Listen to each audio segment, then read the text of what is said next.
జనగాములు అప్రమత్తంగా ఉండబట్టి okay right మళ్ళీ మాట్లాడదాం మనం మళ్ళీ మాట్లాడదాం. రామ్మోహన్ రావు గారు ఏంటి ఎన్నికల ఎట్లా అనిపిస్తుంది? మనం కూడా ఎన్నికల ముందు చర్చించాం, తర్వాత కౌంటింగ్ అప్పుడు కూడా చర్చించాం, ఇప్పుడు ఈ చైర్మన్లు మేయర్ల ఎన్నికప్పుడు ఏ రకమైన గందరగోళ పరిస్థితి నెలకొంది.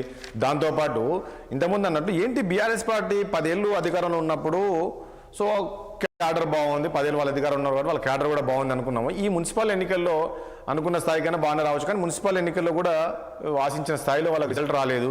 ఏంటి బీఆర్ఎస్ పార్టీ రోజు రోజుకు ఈ రకంగా కనుమరుగవుతుంది అనుకోవాలా, లేక అధికార పార్టీ ఇంత వీళ్ళ ఆరోపణలు అధికార పార్టీ భయభ్రాంతులకు గురి చేశారు అధికార బలంతో, సో కొంతమంది భయపెట్టే ప్రయత్నం చేశారు అనేది ఒక ఆరోపణ వస్తుంది. దీన్ని ఓవరాల్గా ఎట్లా చూస్తారు? ఇది నిజంగా ప్రజల్లో ఈ 2 ఏళ్ల పాలన పైన ప్రజల్లో ఇంకా కాంగ్రెస్ పైన వ్యతిరేకత రాదు, వీళ్ళు అన్నట్లు కాంగ్రెస్ పైన వ్యతిరేకత వచ్చింది, మీరు రేపు చూడండి ఏ రకంగా కారు గుర్తుకు ఓటేస్తారో మీరే చూస్తారు అనేది గతంలో అన్నారు వారు. కానీ ఈరోజు ఆ పరిస్థితి కనపడలేదు, ప్రజల్లో కాంగ్రెస్ పైన పాజిటివ్గానే ఉంది, ఇంకా బీఆర్ఎస్ పార్టీ పైన కోపం పోలేదా వీళ్ళకు? ఎట్లా చూస్తారు దీన్ని, ఎట్లా విశ్లేషిస్తారు? రాజేష్, మీకు అట్లాగే మానవతరాయ్ గారికి, శ్రీనివాస్ గారికి, అరవింద్ గారికి 60 ప్లేస్లో నమస్కారం. చాలా హాట్ గా జరిగింది. అలాగే ఈ మూడు రోజులుగా చర్చ జరుగుతూనే ఉంది, ఇంకా చర్చ అవసరం లేదు. ఇప్పుడు జరగాల్సింది ఏంటి, వాట్ నెక్స్ట్ అంటే ఇప్పుడు జరిగింది ఒకసారి చూసుకుంటే దొంగ ఆట అంటున్నాను నేను. పరోక్ష ఎన్నికలు ఎప్పుడు కూడా దొంగ ఆట ఆడతాయి, పరోక్ష ఎన్నికలు ఇప్పుడు దొంగ ఆటగా ఉంటుంది. చూసాం కదా అనైతికంగా శ్రీనివాస్ గారు కొంత ప్రస్తావించారు, మొదలు రాజ్యపూడి శ్రీనివాస్ గారు. వాళ్ళు అనైతికంగా 3 పార్టీలు వేరు ఒకటి ఏబి, ఎవరికి ఏ టీం ఎవరికి బి టీం అంటే మనకు అర్థమైంది. నిన్నటి హంగ్ వచ్చిన మున్సిపాలిటీలో ఏం జరిగింది చూసాం కదా. బీజేపీ కాంగ్రెస్ కలిసింది, బీజేపీ మనకు బీఆర్ఎస్ కలిసింది, కొన్ని చోట్ల బీఆర్ఎస్ కాంగ్రెస్ కలిసింది. అంటే ఈ మూడు ముక్కలాట్లో అందరూ ఒకరితో కలిసారు. చూసాం కదా, విలువలు లేని రాజకీయం నడుస్తున్నది. వాళ్ళకి ఎవరు లేరు. రఘునందన్ రావు గారు పోయి మనకు టీఆర్ఎస్ తో సహా టీఆర్ఎస్ కొటేషన్ పేరు ఎత్తున్నారంటే ఎంపీ ఒక ఎక్స్ అఫీషియల్ మెంబర్ కాదు. మిగతా వాళ్ళందరూ మీరు అన్నట్టే కింది స్థాయి కార్పొరేటర్ కావచ్చు, కౌన్సిలర్స్ కావచ్చు. అట్లా ఈ దొంగాటకు కారణం, ప్రధానమైన కారణాన్ని చర్చించకుండా మీరు ఎన్ని చేసినా ఈ గొంగట్లో కూర్చొని బొచ్చరించుకోవడం జరుగుతుంది. ప్రత్యక్ష ఎన్నికలు దీని పరిష్కారం. ఒక్కరైనా ప్రత్యక్ష ఎన్నికలు సిద్ధంగా ఉంటారు, బీఆర్ఎస్ పార్టీ కానీ కాంగ్రెస్ పార్టీ కానీ. ఒకనాడు తెలుగుదేశం పార్టీ హయాంలో ఎన్టీ రామారావు గారు, అంతకుముందే కాంగ్రెస్ నుంచి చెప్పానంటే అంజయ్ గారు, సమితి కూడా మనకు ఇండైరెక్ట్ ఎలక్షన్స్ ఉంటాయి అప్పుడు. అంటే అప్పుడు మొత్తం ఇండైరెక్ట్ ఎలక్షన్స్, పంచాయతీ మెంబర్ నుంచి ఏమో సర్పంచ్ వచ్చేవాడు, ఆ తర్వాత సర్పంచ్ డైరెక్ట్ ఎలక్షన్స్ వచ్చాయి. సర్పంచ్ నుంచి మనకు సమితి ప్యారెంట్ వచ్చేవాడు, సమితి ప్యారెంట్ నుంచి జిల్లా పరిషత్ చైర్మన్ వచ్చేవాడు. 81లో మొట్టమొదటిసారి ప్రత్యక్ష ఎన్నిక ప్రవేశపెట్టింది ఏంటంటే సమితిలోకి అంజయ్ గారు. ఆ తర్వాత 87లో మండలాలు ఏర్పడిన తర్వాత 87 నుంచి ప్రత్యక్ష ఎన్నిక ప్రవేశపెట్టాడు. అన్ని స్థాయిలో, కింది స్థాయిలో నుంచి ముందు పంచాయతీ సర్పంచ్ మాజీ మెంబర్ అధికారికే ఉండే, మన ఎంపీపీ ప్రెసిడెంట్ కు జడ్పీ చైర్మన్ కూడా పెట్టారు. చాలా మంది సామాన్యులు ఎన్నిక, అది ఇంత ఖర్చు లేదు, ఇంత గొడవ లేదంటారు. నేను ఒక సక్సెస్ స్టోరీ చెప్తాను మీకు. ఎందుకంటే ఇన్ని రాజకీయాలలో క్యాంపులు సహజం, ఇవాళ కొత్తదేం కాదు. ఇప్పుడు మీరు అందరూ ఎదురుగా ఉన్న వాళ్ళు, నాకైతే మరి 45 ఏళ్ళ కింద రాజకీయాలు ఉన్నారు లేరు తెలియదు. నేను 45 ఏళ్ళ నుంచి రాజకీయాలు ఉన్నాను, 30 ఏళ్ళ నుంచి ఏ రాజకీయ పార్టీ సంబంధం లేదు వాడి. నాది ఉదాహరణ చెప్తాను. గజ్వేల్ మండల్ ప్రెసిడెంట్ గా నాకు డైరెక్ట్ ఎలక్షన్ నరసింహారెడ్డి గారు గెలిచారు. వైస్ ప్రెసిడెంట్ ఎలక్షన్ 19 మంది, మా మండలంలో 19 మంది సర్పంచ్లు ఉండేవాళ్ళు. 20 ఒకటి ఎలక్షన్ కాలేదు, 20 మందిలో 19 అయినాయి. 19లో నా వైపు, అప్పుడు నేను కాంగ్రెస్ పార్టీలో ఉన్నాను. 19లో 12 నా వైపు ఉన్నాయి. అప్పుడు తెలుగుదేశం పార్టీలో రేణుకా చౌదరి కాంగ్రెస్ లో ఉంది, అప్పుడు తెలుగుదేశం పార్టీలో ఉండేది.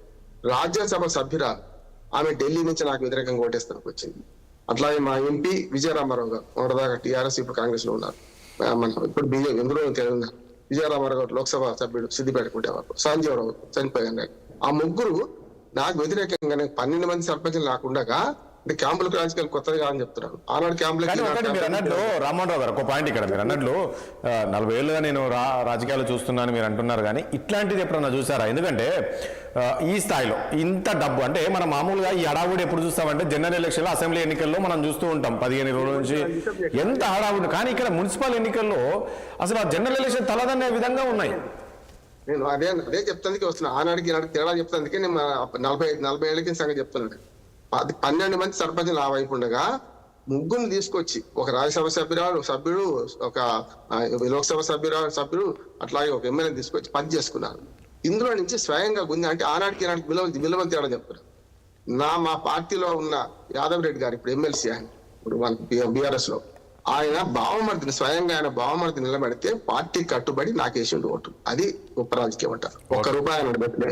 క్యాంపులు ఆనాడు క్యాంపులు అంటే మన వాళ్ళని మనం రక్షించుకోవడానికి క్యాంప్ పెట్టినాం. క్యాంప్ పెట్టినా కూడా ఎవరు కూడా నా నుంచి ₹1 ఆశించలే. ఆనాడు నేనే గెలిచిన మాట. అంటే రేణుకా చౌదరి గారు వచ్చిన తర్వాత కూడా నేను వ్యతిరేకంగా ఓటేసినాక కూడా చేసే ప్రయత్నం చేసి ఒక విషయం చెప్పండి రామ్మోహన్ రావు గారు, ఒక పాయింట్ ఇక్కడ. బీఆర్ఎస్ పార్టీ ఇంతమంది అన్నట్లు 10 ఏళ్ళు అధికారం ఉన్న బీఆర్ఎస్ పార్టీ కాంగ్రెస్ కు గట్టి పోటీ ఇస్తుంది అనుకున్నప్పటికీ ఆశించిన స్థాయిలో మున్సిపాలిటీలు రాలేదు. ఏంటి ప్రధాన కారణం ఏమై ఉండొచ్చు? నీటిలో ఉన్నారు చూడండి. నేనేమంటున్నా రాజేష్, ఇప్పుడు బీఆర్ఎస్ పార్టీ అమర్నాథరావు గారితో ఏకీపిస్తున్నా. ఇప్పుడు కింద పడ్డే పంచాయతీ మీద పడ్డే పంచాయతీ అవసరం లేదు. ఏమంటున్నానంటే ఇవాళ ప్రజాస్వామ్యయుతంగా ఎన్నికలు ఈ మాత్రం జరిగినాయి కనుక తప్పు జరిగినాయి, చాలా దుర్మార్గం జరిగినాయి, డబ్బులు అన్ని ఇచ్చినాయి. కానీ 30% 20% వీళ్ళకి రావడం మంచిదా కాదండి? ఆనాడు మేము 100 గెలిచినాం కదా, మీకు 100 ఎందుకు రాలేదు మాట్లాడి తప్పండి. నా 100 గెలిచడం తప్పున్నారా? అప్పుడు 100 గెలిచిందంటే పూర్తిగా అక్రమాలు చేసి గెలిచినట్టు సమస్య లేదు. బీఆర్ఎస్ పార్టీ ఈ మాత్రమైన ప్రజా వ్యతిరేకత ఉన్నది, మేము గెలుస్తున్నాం, మీరు ఇంకో 3 ఏళ్ల తర్వాత మేము గెలుస్తామని ఆశిస్తారా? లేకుంటే మీకు మాకు ఆనాడు వచ్చినప్పుడు మీకు ఎందుకు రాలేదు ఇప్పుడు ప్రశ్నిస్తే మాత్రం ఇంకా దుర్మార్గం చేయమని వాళ్ళని ప్రోత్సహించినట్టయితే మానవత్రయ్య గారితో ఏకీపిస్తున్నాను. సమస్య లేదు. ఇక్కడికి వస్తాను. రెండో ఆనాడికి నాడు విలువలు ఏంటంటే మన వాడని మనం కొనుక్కునే సంస్కృతి వచ్చింది అంటున్నాడు. ఈ దొంగ ఆట అంటున్నాడు. ఈ మాట అంటున్నా పరుషంగా ఉన్నా సరే దొంగ ఆట. ఎందుకంటే ఈ కార్పొరేటర్లు కౌన్సిలర్స్ వీళ్ళందరూ కూడా ప్రజలు అంటే రీటైల్ గా కొని అధికారంలోకి వచ్చారు. వీళ్ళందరూ కౌన్సిలర్లు కార్పొరేటర్లు అయింది. కానీ ఇప్పుడు టోకెన్ వీళ్ళు అమ్ముడు పోయింది కదా అంటున్నాను నేను. టోకెన్ వీళ్ళు అమ్ముడు పోయారు. ఏ పార్టీ వాళ్ళైనా గుండె చేసుకొని చెప్పండి, మీ పార్టీ వాళ్ళని మీరే కొనుక్కోలేదని చెప్పండి. 100-50% అట్లా. మిగతా వాళ్ళు మంచిగా ఉండొచ్చు కాదంటలేదు. ఏ పార్టీ వాళ్ళు ఆ పార్టీ వాళ్ళని కొనుక్కొనే అయ్యిండ్రు. ఎందుకని చెప్తాను. ఈ మూడు పార్టీలు ముగ్గురు అంటారు కాదు, చెప్తాను. అనైతిక పొత్తులు అనేది ఇప్పుడు 11 హంగ్ వస్తే చూశాను కదా రాజేష్, నిన్న చూశాను కదా. ఎవరెవరు ఏ పార్టీకి ఎవరిసింది చెప్పి నేను రఘునందరావు మిత్రుడు అడ్వకేట్ గా చెప్తున్నాను. ఆయన పేరు కూడా చెప్పాను. ఎందుకంటే ఆయన ఒక గౌరవ ఎంపీ. ఆయన పోయి మళ్ళీ బీఆర్ఎస్ పార్టీకి మద్దతు చేసిండు. ఇద్దరు కలిసి దిగిరి మైపాల్ రెడ్డి. ఆయన ఒక్కడే కాదు, నేను చెప్తున్నాను కదా. ఇవాళ ఏ పార్టీతో సంసారం చేస్తున్నారు, ఏ పార్టీలో ఉన్నారు? జీవన్ రెడ్డి గారు చెప్పారు కదా, వాళ్ళ పార్టీ కదా. ఇవాళ కాంగ్రెస్ పార్టీలో జీవన్ రెడ్డి గారు చెప్పారు కదా. ఏ పార్టీలో ఆయనకు మనకు సంజయ్ ఏ పార్టీలో ఉన్నాడు? సంజయ్ అంటే మనకు అక్కడ సంజయ్ కుమార్ మన జగిత్యాల ఎమ్మెల్యే. ఆయన ఏ పార్టీలో ఉన్నారు? ఏ పార్టీకి మద్దతు చేసి కాంగ్రెస్ కండవాలేసుకుని పక్కన పెట్టి గెలిపించుకున్నారు చూసినాం కదా మనం. అందుకని అనైతిక రాజకీయాలు 2 జరుగుతున్నాయి. ఒకటేమో ప్రజలను ఓట్లు కొని ప్రజలు 190 మంది చెడిపోయారు. కానీ తప్పు శ్రీనివాస్ గారు అన్నట్టు ఇద్దరిది కూడా కాదు, ఒక్కరిని అంటున్నా. రాజకీయ పార్టీలు బలహీనం అవుతున్నాయి, ప్రజలు బలవంతులు అవుతున్నారు. 5,000 ఇస్తే ఓటేస్తే, 10,000 ఇస్తే ఓటేస్తే ఎందుకు అంటున్నారు? చచ్చిన దానికి వచ్చిందే కట్టమనుకుంటున్నారు వాళ్ళు తప్పు కాదంటున్నారు. మరి ఇంటికి వచ్చి ఇస్తుంటే ఇంతకుముందు చెప్పారు శ్రీనివాస్ గారు, ఒక ఇంట్లో ₹1,00,000 అయినాయి, ₹1,00,000 వచ్చినాయి. 8 ఓట్లు ఉన్నాయి, ఒక ఇంట్లో ₹1,00,000 వచ్చినాయి. మా ఊళ్ళోనే వచ్చినాయి. చెప్తున్నా కదా, సమస్య కాదు ఇక్కడ. బలవంతంగా ఎవరు ఇంటి రమ్మని నాకు పైసలు ఇవ్వని ఎవరు కోరతలేదు. వీళ్ళే వాళ్ళ ఇంటికి పోయి ఇచ్చొస్తున్నారు. మళ్ళీ వసూలు వెనక తీసుకుంటారు. చూస్తున్నాం కదా. ఈ రాజకీయాలు 2 అనైతికాలు కనపడుతున్నాయి. ఒకటేమో తమ పార్టీ వాళ్ళని తాము కొనుక్కోవడం. Okay right.